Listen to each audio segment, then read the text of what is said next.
Hey folks, waiting to see who hops on the live. I have some exciting news. Like anybody who grew up in the 90s, chicken soup for the soul is a staple of my childhood. I had like the chicken soup for the soul teenage books and chicken soup for the soul girl edition. I just had a couple, and it was a beautiful anthology and collection of stories.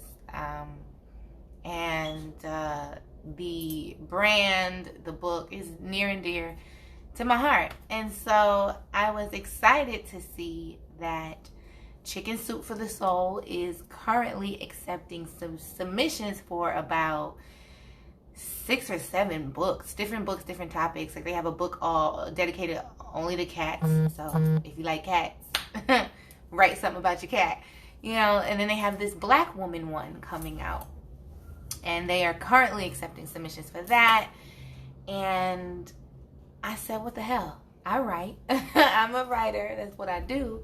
Let me submit something to Chicken Soup for the Soul. And so I wrote a memoir, and I wanted to share it and read it out. And so I said, let me just hop on live and share out what I wrote. If it gets published in Chicken Soup for the Soul, my heart is full.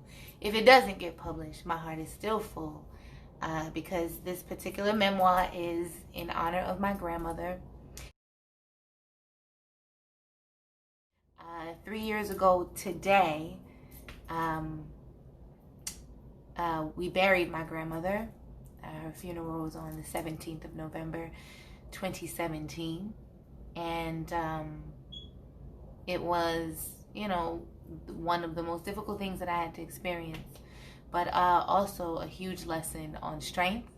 And so I wrote this memoir, and I'd like to share it. It's not that long. It's only 1,200 words, because that's the limit, and it's literally at the limit. So I just want to read it and share it with y'all and pay homage to Merle. And y'all pray for me to get into Chicken Soup for the Soul. That'd be so cool. Like I feel like Mama, I made it. All right, so, and I don't know, this light is blinding me, but it's giving me good light, but it's blinding me. So anyway, I'm gonna read this real quick, and then I'm gonna hop off the live. Okay. The day I lost my sunshine, I was alone in a hospital room with my love, my fear, and my faith. When I was a little girl, my grandma gave me a beautiful white and pink jewelry box. It played music when you opened it, with a small spinning ballerina in the center. My jewelry box played the song "You Are My Sunshine," and I loved to open it to see the spinning ballerina and hear the melody. My grandma was the living embodiment of that song. She was my sunshine. She was the most beautiful part of each day. She felt like watching a sky streak with reds, ambers, soft pinks, and golden rays at sunrise. My grandma brought that beauty into my life with her sweet kisses and warm "I love you." As a child, I idolized my grandma. She was glamorous to me. My grandmother was of a time where women had a quiet strength and elegance about them. She was tiny, barely 5 feet tall. She was quiet, never raised her hand or her voice to me, but I always heard and felt her strength. She was smart and capable. She was her own woman. She birthed my mother, who was like a blazing fire, bright, mighty, and powerful. I truly believe that my grandma could do anything. I absorbed her strength. I studied her religiously, hoping to be like her someday. Everyone wants to shine like the sun. I was no different. I wanted the attention and the admiration of people acknowledging my glow. I wanted to leave space dim and cold in my departure.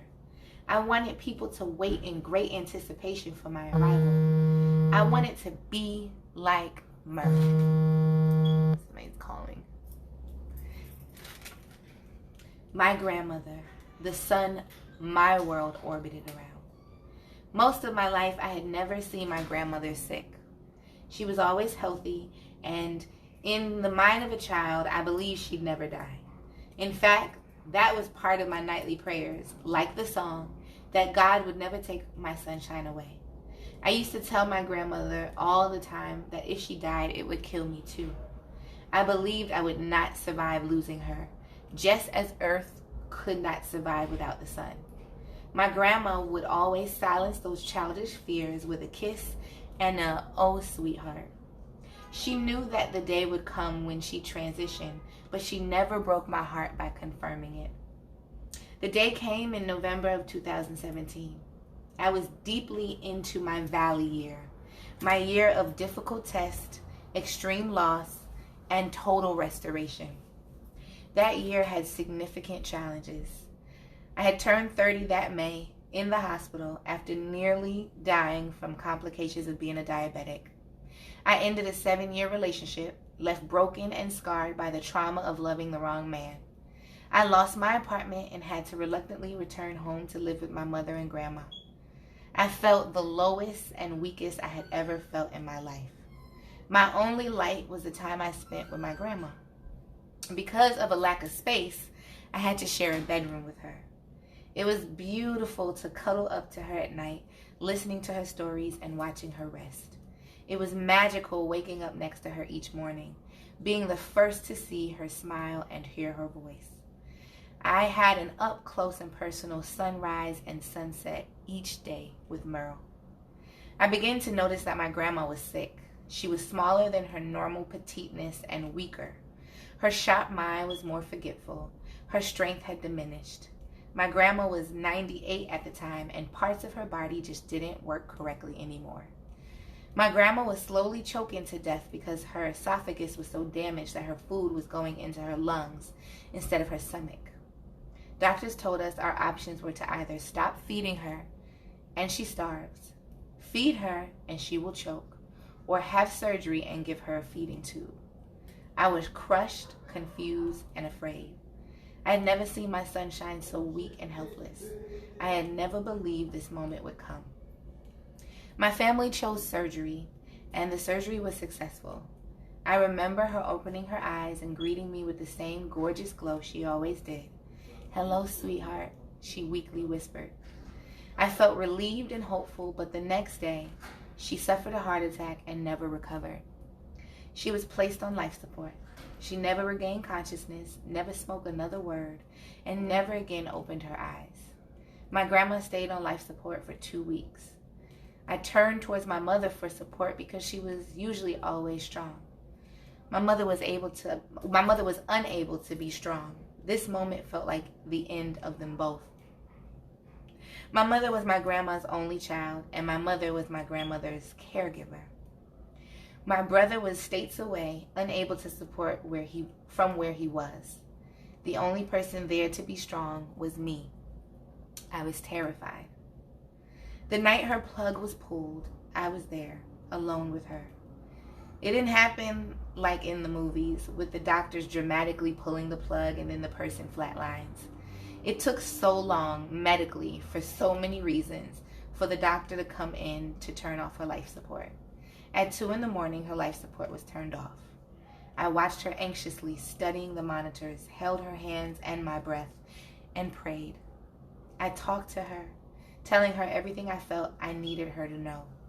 I read her Bible scriptures, Psalm 23 to be exact.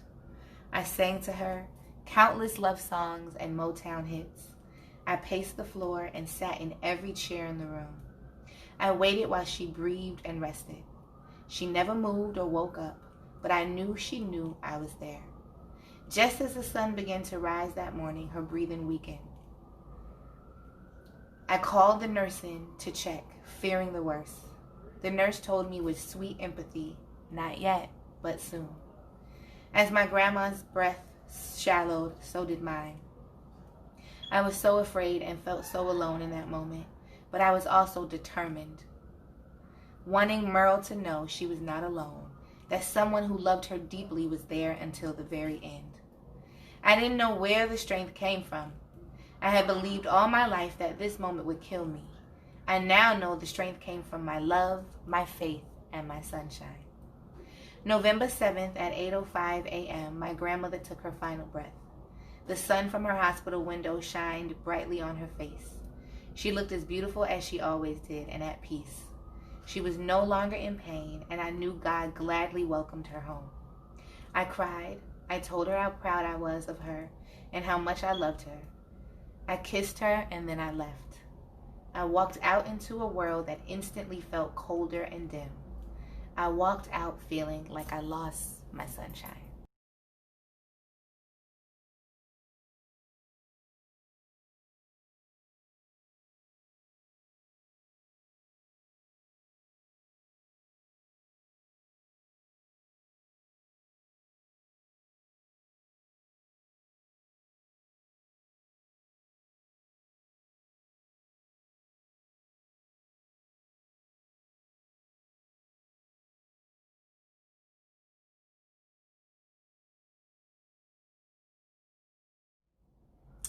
That's it. That is my submission for Chicken Soup for the Soul. I hope that it gets selected. I pray that it gets printed in the book. But even if it doesn't, I put my heart into that, and that is my tribute to my grandmother. I love you, Merle. I miss you. I think of you every day. Mwah. Thank y'all for watching. Thank y'all for listening. Thank you for supporting. Go check out my website, all that good stuff. You know, check out my YouTube. Y'all know where to find me. Everything is Harriet Returned. Love y'all for real. Peace.